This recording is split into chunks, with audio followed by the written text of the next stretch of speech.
Bonjour à toutes et à tous, on se retrouve aujourd'hui sur une nouvelle vidéo avec cette fois-ci une vidéo sur Ultimate Edition que l'on va tester en live, que j'envoie tout de suite. Alors Ultimate Edition c'est quoi? C'est du Linux évidemment, mais qui a été complètement remis, enfin redesigné entre guillemets, entièrement. Donc pourquoi je le fais en live? Tout simplement parce que j'ai essayé de l'installer mais ça plante complètement. Donc c'est pas la première fois que ça m'arrive avec ce système, mais ça permet quand même de voir un petit peu ce qu'il en est là-dessus. Donc on va le laisser démarrer. Alors c'est sur du Ubuntu, hein, le système, donc c'est plutôt pas mal. Ça fonctionne là-dessus, justement pour l'installation des logiciels et tout, c'est pas mal. Alors voilà, on a une petite animation qui est sympathique et on a le bureau qui est chargé. Alors, je vais le mettre en plein écran. Donc, voilà comment ça se passe. Alors, je sais pas pourquoi il est resté en 21 e mais c'est pas grave. Vous savez, le mode cinéma. Alors, en étant sérieux, donc, on a le système qui est là, donc c'est plutôt pas mal. Et on est sur un bureau qui est Mate Desktop. Alors, Mate, pour ceux qui ne connaissent pas, c'est comme GNOME 2, qui était justement sur Linux avant, donc dans les années 2000 et tout. Alors, on a exactement comme ce que l'on avait sur GNOME 2, les applications qui sont là, l'emplacement des fichiers et la partie système avec les logiciels qui sont disposés. Et là ici, évidemment, on a les notifications, l'heure et puis la vue justement du processeur, comment il travaille en temps réel. Et en bas, la barre avec les bureaux qui sont disponibles. Alors si je fais ça, voilà, vous voyez bien qu'on peut changer de bureau. Voilà comment ça se passe. Donc, alors, qu'est-ce qu'il y a de différent entre guillemets avec Ultimate Linux? Alors, je sais pas si vous avez vu, mais il y a quand même des animations et en l'occurrence, c'est quand même assez rare justement sur des bureaux comme celui-ci, donc de type GNOME et Mate, d'avoir des animations de KDE. Voilà. Donc, c'est vraiment le Kawin qui est à l'intérieur, c'est vraiment bien intégré et tout, et c'est ce que l'on va voir en l'occurrence dans tout ça. Alors, là, on a quoi? On a que dit, on va voir un petit peu les applications qui se trouvent ici. Donc, alors c'est en anglais encore, hein, je n'ai pas mis en français, évidemment parce qu'il n'est pas installé. Donc, mais on va voir, c'est pas grave ainsi. On a quoi? On a l'utilitaire de disque, la calculette, on a quelques petites choses habituelles entre guillemets. Donc on a une calculette mate et une calculette autre. Donc alors, pourquoi? Je ne sais pas, mais ça y est. Là on a la possibilité de faire apparaître un dock. Voilà. Donc à mon avis ça doit être si on change de mode. Voilà, on a la possibilité de faire de la virtualisation avec Kemu, donc qui est connu justement pour être très simple au niveau de l'ergonomie et tout, et de pouvoir lancer des machines virtuelles. Voilà. Alors très simple dans l'ergonomie, mais pas pour l'utilisation qui est quand même un peu plus compliquée. Et là, la partie Synapse, pardon, qui permet justement d'installer pas mal de logiciels. Alors, hop là, on revient, éducation, on a maths de LibreOffice, donc on sait qu'on a LibreOffice. Dans le graphique, on a ebook, on a quoi? GIMP qui est là, donc ça c'est plutôt pas mal. On a Shotwell qui est ici, donc ça c'est vraiment bien aussi. Shotwell c'est justement le logiciel qui permet justement de voir voir les photos comme sur iPhoto sur Mac, même s'ils ont complètement changé de modèle. Voilà. Donc voilà, on va pas voir les photos, mais ça laisse une petite idée de tout ça. Alors, Internet. Alors, on a quoi? On a Dropbox qui est préinstallé, FileZilla qui permet justement de faire du partage de fichiers, Firefox, très connu de toute façon, c'est le navigateur habituel, ExoChat, bon, c'est pour évidemment parler avec d'autres personnes en ligne. On a même le Messenger Pingin, donc qui est connu sur Linux, Thunderbird pour les mails et transmission pour le peer-to-peer. Donc voilà, on a vraiment une petite compilation assez sympa. Wireshark, bon bah voilà, je sais plus exactement. Trafic, ah oui, analyse de trafic, Internet. J'avais utilisé ça, mais il y a très très longtemps. Office, bon, on va sur du LibreOffice évidemment. Ça va de soi. Et après, bah, il y a Calibré ou Calibre, c'est vous qui voyez, qui se trouve ici. Alors, le programme, on a Qt pour pouvoir évidemment programmer en Qt, donc ça c'est bien. Le son, Brasero, Clémentine, ok. On a quand même une bonne compile là, K3B. Alors on a Brasero et K3B. Est-ce que c'est vraiment utile d'avoir tout ça? Je sais pas. On a Handbrake, on a vraiment beaucoup de logiciels ici. On a Codiqué là, ça c'est vraiment bien par contre. C'est très rare que ce soit installé. C'est le Media Center de Linux de référence entre guillemets qui fonctionne sous Windows et sur macOS. Donc ça c'est vraiment bien. Python je connais pas. Ça c'est quoi? Lire de la musique, ok. Record My Desktop justement pour faire du screenshot comme je fais là en vidéo. Ça c'est plutôt pas mal. Et on a VLC qui se trouve en bas Alors hop là, Rhythmbox. Ah oui quand même, ils ont pas été de ma main. Rhythmbox, Clémentine. Alors en fait ils ont tout mis en double quasiment. Voilà. La partie système, on a Kaja qui est le navigateur du fichier, on va y revenir tout à l'heure. Et après tout le reste, ça reste les paramètres du système en temps normal. Donc là je vais allumer ceci. Voilà, donc là c'est tout simplement pour voir comment fonctionne le système et voir justement combien prend le système au niveau de la RAM. 1 Go de mémoire à vide quasiment. Donc je vais éteindre Shotwell quand même. Voilà. Oh, il m'embête lui. Voilà, 1 Go. Donc c'est ce que j'avais vu tout à l'heure aussi. Hein. Après Universal Access, bon bah c'est pour justement les personnes qui ont des déficiences pas cognitives mais visuelles ou d'autres choses comme ça au niveau de l'ordinateur. C'est plutôt pas mal. Donc voilà à peu près comment ça se présente. Donc on a vu un petit peu le menu. Donc on a vraiment pas mal de logiciels. On va revenir dessus pour le bilan de toute façon. Alors il y a des bons, il y a des moins bons, hein, mais bon, voilà. En l'occurrence, on va pas le changer. Donc le navigateur de fichiers qui se trouve ici, plutôt pas mal. Hop là, allez, au revoir, ça fait un avion. Voilà, vous voyez, il y a vraiment tout qui a été posé dedans. Donc, le navigateur de fichiers qui reste en temps normal, même si c'est en anglais, on peut comprendre à peu près.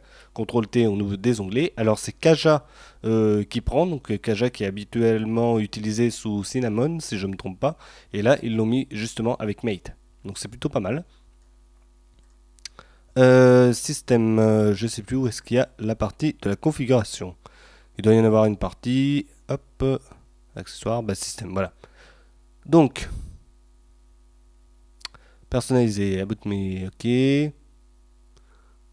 J'avais oublié de regarder ça, voilà, comment on faisait pour justement changer un petit peu les paramètres. C'est là. Donc, on va partir dans les apparences pour voir un petit peu ce qu'il en est. Donc, c'est du live, hein, donc c'est pour ça que ça rame un petit peu.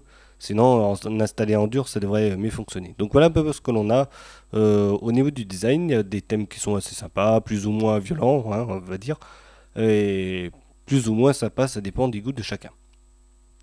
Donc voilà un petit peu ce que l'on a. On en a vraiment pas mal des choses, donc c'est bien. On en a même un qui est un peu futuriste. Allez hop, on va le mettre. On va attendre qu'il se lance. Voilà. Et voilà ce que ça fait. Donc, on a vraiment des thèmes complets. Hein, voilà. Mince, j'ai perdu la barre pour le coup. Mais tant pis, c'est pas grave. On fera sans. Ça, c'est quoi? Ah, c'est pas mal ça aussi. Donc, Ultimate Edition, c'est vraiment là pour ça, justement, pour la partie des thèmes et tout. C'est ça ce qui fait un petit peu sa force, entre guillemets. Alors, ça peut être sa force ou son point faible. Hein, de toute façon, c'est à vous de voir. Donc, je vais revenir sur ce que l'on avait au début. Voilà. Au moins, on a tout. Donc voilà, c'est vraiment ce qui peut faire sa force ou pas. Donc là, on a perdu les effets. Ok, bon, c'est pas grave. Look and feel. Hop là. Donc il y a vraiment. Ah voilà, Compise. Ah, c'est Compise. Je croyais que c'était Kawin. C'est Compise. Bon, bah, excusez-moi, je me suis trompé. Mais voilà, au moins on peut voir qu'il y a vraiment ça qui est en place. Alors, je sais pas pourquoi ça s'est enlevé. Allez savoir. Donc, voilà. Ok. Donc là après, bon bah on a tout, hein, on peut changer un petit peu l'interface, des choses comme ça. C'est plutôt pas mal. Donc voilà à peu près ce qu'il en est. Donc vous avez vu, je pense, entre guillemets, les petites animations et tout. Je vais aller sur Compise voir pourquoi ça veut plus là. Alors, après c'est pas trop grave, mais au moins vous avez vu un petit peu ce qu'il en était de ce côté-là. Voilà, KDE Compatibility, ok. Bon, je sais pas pourquoi il s'est enlevé le truc, mais c'est pas grave. Donc, voilà en gros ce que l'on a sur le système. Donc, pour en revenir, on a à peu près tout. Il est assez complet, hein, même très complet, hein, de toute façon. Ça va de soi. On a des thèmes qui sont justement ici bien corrects, on va dire. Alors, ça plaît pas, hein, ça c'est à vous de voir. Moi, personnellement, je trouve que justement, il se démarque par rapport à ça, du fait qu'il y ait des thèmes assez particulier, même imposant entre guillemets, faut le dire, hein, c'est vraiment des thèmes tels que l'on connaissait à l'époque sous Windows XP, quand les jeunes justement ils aimaient bien mettre des thèmes complètement gamer, hardcore, comme vous voulez, qui changeaient complètement l'apparence de l'ordinateur, et là c'est un petit peu ça justement, mais sous Linux. Alors c'est bien, c'est pas bien, moi personnellement si je me place à partir de la personne justement qui adore personnaliser son PC, je trouve que c'est vraiment une très très bonne chose que ce soit fait comme ça. Voilà. Alors après, bon bah c'est pour sa personne qui s'en fout que ce soit avec des thèmes ou des choses comme ça, bon bah voilà, ça va pas trop l'intéresser là-dessus. Alors maintenant on va passer au point fort et au point faible, parce que je vais un petit peu ce qu'il y avait sur les, les programmes et tout. Alors le point fort, donc on en revient toujours au même, bah, ça va être les thèmes déjà en premier temps. Évidemment, il y a des thèmes qui sont prédéfinis et quand même bien faits, entre guillemets, au niveau de la finition et tout. Même si sur certains, peut-être qu'on pourrait avoir l'impression justement que c'est des thèmes qui ont été faits un petit peu vite fait, mais ça va vraiment être très très très très faible, entre guillemets, cette impression. Et c'est surtout l'impression d'avoir un système qui est complètement modifié. Voilà. Donc ça, c'est pour ça, c'est le point fort. Après, le deuxième point fort, ça va vraiment être le système en lui-même qui justement se veut assez complet au niveau des logiciels et tout, de l'ergonomie entre guillemets, et même de la simplicité parce qu'il est assez simple en fait à prendre en main. Donc si on reste là-dessus, il ne faut pas s'occuper de ce qui est en haut à droite. Mais là, je prends le navigateur du fichier, bon bah voilà, et il va bien et tout, donc ça c'est cool. Troisième point fort qui va toujours à nouveau avec le thème, mais le fait qu'il y ait compise qui soit préactif, voilà, donc ça c'est bien de ce côté-là. Et après, bah, je pense que je crois qu'on a fait à peu près le tour au niveau des points forts. Donc pour moi, c'est à peu près ça. Après, les points faibles, bah, va pas y en avoir beaucoup. Alors, le point faible anecdotique, entre guillemets, ça va être les thèmes pour ceux qui n'aiment pas trop ça. Voilà, mais dans ce cas-là, autant passer son chemin et partir sur autre chose que Ultimate Linux, ce sera beaucoup mieux. Après, l'autre petit point faible, c'est qu'il va consommer quand même pas mal de mémoire, je trouve, au niveau de la mémoire RAM, hein. 1 giga, je trouve que pour le bureau mate, c'est un petit peu beaucoup. C'est beaucoup. Même en 64 bits, je trouve que c'est beaucoup. À vide. Après, voilà, on est pour, on n'est pas pour. Bah, justement, il est là, bing. 1 giga, voilà, à vide, je trouve que c'est de trop. Bon, c'est mon avis, hein, mais par rapport au Linux que j'ai l'habitude justement de tester, j'ai l'habitude de les voir plus entre 600 et 700 mégas de RAM à vide, et après ça monte à 1 giga, voire 1 giga 5 une fois qu'on a Internet allumé, mais là j'ai absolument rien allumé. Si j'allume Firefox et d'autres, là ça va décoller, ce sera plus possible. Donc, de ce côté-là, je trouve que c'est un petit peu un point faible aussi. Et après, bah, un autre point faible, c'est le fait d'y avoir euh, peut-être une compilation logicielle, surtout dans le multimédia, trop importante. Voilà, et surtout double. Par exemple, je prends Brasero, copier des CD dans DVD, et DVD, je vous le traduis, et là, si je vais sur K3B, voilà, c'est pour écrire des disques. Donc, c'est vraiment la même chose. Pareil, si je vais sur Clémentine, qu'est-ce que c'est? Lire de la musique. Si je vais sur Rhythmbox, alors, lire et organiser de la musique. Et si je vais sur Pythos, lire de la musique. Là, lire des vidéos. Et si je vais là, évidemment, tout le monde le connaît, c'est lire des vidéos et tout. Donc, je pense que c'est là-dessus en fait que ce sera un petit point faible. Le fait qu'il y ait tout ça de mis, alors qu'on aurait peut-être préféré avoir un truc plus simple. Avoir par exemple, on a Clémentine ou Rhythmbox, Kodi et VSC, c'est tout. Et après, bah, le reste, bah, évidemment, pour prendre son écran vidéo, et ça suffisait. Donc, pareil pour la partie de gravure.